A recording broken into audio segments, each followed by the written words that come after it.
doing well. I know I sure miss pretty much everyone. For those of y'all who don't know me, my name is Gabby Reggio. I lead the Maidens of the Immaculate Heart Ministry for girls. If you'd like to know more about that, look at the website. We're always happy to have new members. The gospel we are reading today is from Matthew, chapter 11, verses 20 to 24. Just to really allow the Holy Spirit to come into our hearts and into our minds, let's start off with a prayer. Come, Holy Spirit. Come, Holy Spirit. Mother Mary, I ask that you send your spouse, the Holy Spirit, to come into our hearts, to fill our hearts, to fill our minds, to guide our actions and to guide our tongue. Please, Mother Mary, you are Queen of heaven and earth, and I ask for your guidance for all of us. Then he began to reproach the towns where most of his mighty deeds had been done, since they had not repented. Woe to you, Chorazin! Woe to you, Bethsaida! For if the mighty deeds done in your midst had been done in Tyre and Sidon, they would long ago have repented in sackcloth and ashes. But I tell you, it will be more tolerable for Tyre and Sidon on the day of judgment than for you. And as for you, Capernaum, will you be exalted to heaven? You will go down to the netherworld. For if the mighty deeds done in your midst had been done in Sodom, it would have remained until this day. But I tell you, it will be more tolerable for the land of Sodom on the day of judgment than for you.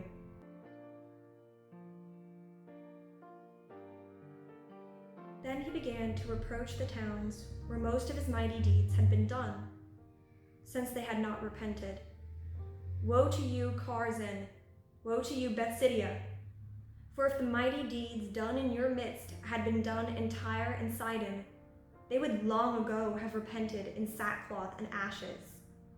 But I tell you, it will be more tolerable for Tyre and Sidon on the day of judgment than for you. And as for you, Capernaum, will you be exalted to heaven? You will go down to the netherworld. For if the mighty deeds done in your midst had been done in Sodom, it would have remained until this day. But I tell you, it will be more tolerable for the land of Sodom on the day of judgment than for you.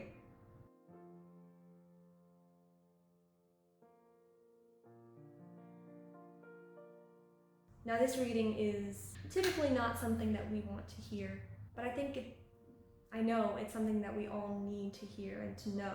Now, if you don't know the tale of Sodom and Gomorrah, that's a town that was completely destroyed in the Old Testament for doing terrible acts. But here, Christ is telling Capernaum that it would be better for Sodom on Judgment Day than for them, which is absolutely mind-boggling, and it reminds me of what America has turned into today. You know, it says in here, for Capernaum, will you be exalted to heaven? You will go down to the netherworld.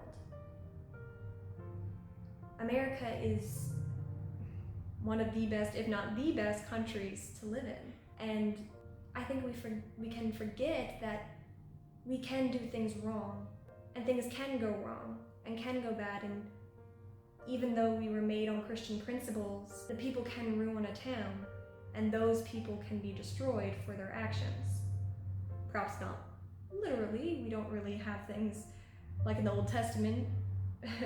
We don't really have those anymore today. Thank you. But there are still terrible things going on.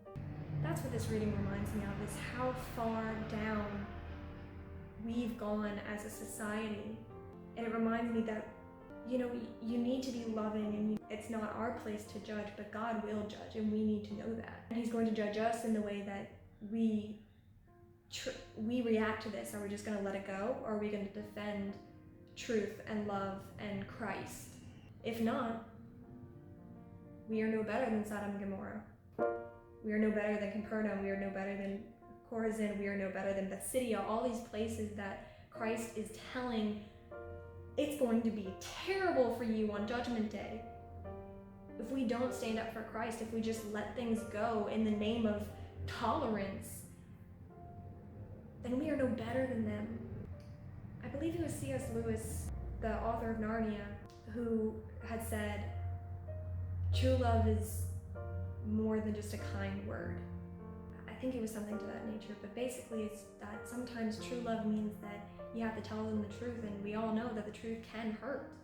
That doesn't mean that we don't love them. It's out of love for them that we want them to live the best life that they can and be the happiest that they can. You know, that's not always gonna go well for us. We could be hated, spit at, cursed at. Those people could cut us out of their lives. My very best friend in the whole wide world cut me out of her life because she knew I didn't agree with the way that she was living. And it hurts a lot. It almost feels like she's died in a way, but she hasn't. But I can't speak with her anymore. She won't let me. But I can't compromise my morals and what Christ wants me to do simply to try to be friends with her again, simply to try to get her to love me in a sense. Because again, we are no better. If I do that, I am no better than these towns. This is a really tough reading. None of us want to hear it.